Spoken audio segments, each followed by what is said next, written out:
If you feel disconnected from your partner, if your needs aren't being met in your relationship, no matter how many times you bring them up, it's not your attachment style. It's not that he's a narcissist, and it's definitely not that you're incompatible. You're simply not communicating effectively. And that's actually a quick fix. Here's the thing. Most women think they have to sound upset for their partner to finally listen because they've tried asking nicely in the past. But I'm here to tell you asking nicely obviously doesn't work, but neither does communicating your disappointment. Hi, gorgeous. Welcome back to the channel. I'm Mireille Nicole, your holistic relationship coach. And on my channel, I cover all things love, non-toxic living, and clean eating. And today, I'm going to share with you the step-by-step framework I teach my clients to help them feel connected in love and get what they need in order to feel cherished and fulfilled in their relationship. Now, stay till the end because I'm going to share with you the exact words that instantly melt defensiveness and get him really hearing you. And one last thing before we dive in, make sure you download your free relationship success checklist in the description. It's a list of 25 daily actions you can take to feel more connected and cherished in your relationship starting today. And it's a great add-on to this video. Let's start with the real reason communication fails. When most women communicate, they're actually defending, explaining, or trying to be understood. But men don't respond to logic the same way we do. They actually respond to energy, your tone, emotions, and presence. When your energy feels like blame, frustration, or desperation, even if your words are nice, his instinct is to protect himself. He stops hearing your message and starts trying to fix or escape the moment. So the key is learning how to express your truth in a way that keeps him emotionally open, not shut down. If your partner seems emotionally immature or unavailable, chances are you have a communication problem as a couple, and you can guide your way out of it. Let's get into it. The feminine communication framework. I call this process the 5-step connection formula. It's based on feminine communication principles, and my clients use this to transform tension into teamwork, distance into desire, and disconnection into deep intimacy. So let's go step by step. Step 1, start with the facts. Most feminine communication frameworks start with feeling statements, but I prefer to go in gently with a factual statement.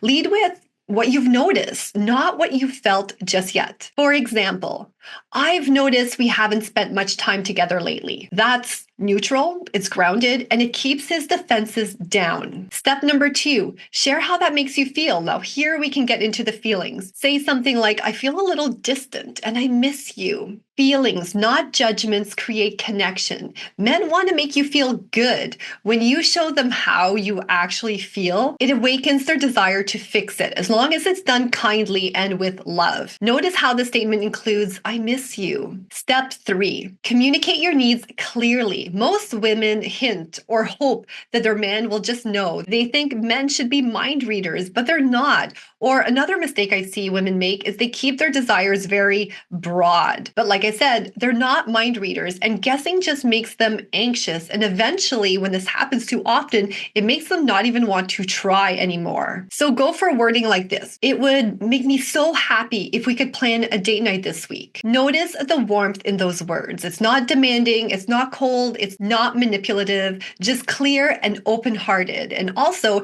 it's really obvious what you need him to do and what it would provide for you. Men want to make you happy. I will repeat it a million times on my channel. And they want to know that they can succeed. So make it a no-brainer for him. Step 4, let him fix it. Finish off by asking, what do you think? Once you've shared that, just pause. Don't rush into anything to help him or re-explain anything. Let him step into his masculine energy and decide what to do next. Step 5, boundaries. Now, I don't like this step at all. I always share how I hate boundaries, even though I talk about them all the time. This is more of an exceptional circumstance if all else fails. If something repeats and continues to hurt you, then it might be time for a gentle boundary. And you can say something like, if this keeps happening, I'll need to take some space to regroup. Obviously, you'd have to tailor that to your circumstance, or even the example I just shared wouldn't flow naturally with that statement. But when you do actually this framework correctly, plus the other approaches I share on my channel and in my programs, it's very unlikely that you'll have to go there, or very rare. And never set a boundary that you can't follow through on. That weakens trust on both sides. Okay, your energy is everything. So let's talk about that now. Even the right words will fall flat if your energy is off. So by this, I mean like your emotions and how you show up in the relationship. The first thing I work on with women who come into my world is always their emotions. Being in a negative headspace can make it difficult to communicate effectively. So if you're anxious, if you're resentful or exhausted, take a moment before you talk. Just go for a walk, practice breathing exercises, journal, dance, do something that reconnects you to your feminine calm and power. When you speak from that place and with the wording I just shared with you, you become magnetic. He listens differently because you feel different, and you are different. Not different as in like someone who isn't you, but you're back to your true self, which hasn't been familiar to him or you lately. And this is where the transformation begins, not just in your relationship, but in how you see yourself as a woman who communicates from her worth. Practice makes power. So start small. You don't need to master all 5 steps in one conversation. Pick one, maybe just start with the facts and celebrate every time you do it differently. And by the way, you probably won't always have to use all these different 5 steps in the framework. You might just use 1 or 2. It really depends on the circumstance.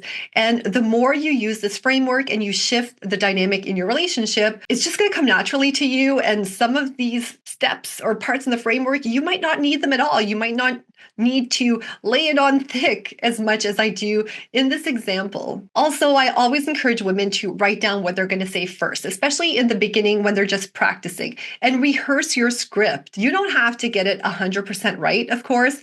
Progress in communication isn't about perfection, it's about presence, but this is just going to help you feel more confident going in. And the more you practice, the safer it feels to both of you, and that's where your connection blooms. Now, don't forget to download my free relationship success checklist. It's got 25 daily actions that will help you stay in your feminine energy, communicate better, and feel adored. You can find the link in the description below. Now, we've just explored how to communicate in a way that shifts your relationship pretty much instantly. But to truly rebuild connection and your relationship as a whole, you need to understand why men pull away emotionally even when they love you. So watch this video next, where I reveal the 3 secrets to fixing your relationship, the exact process that took me from worried my relationship was over to creating my happily ever after.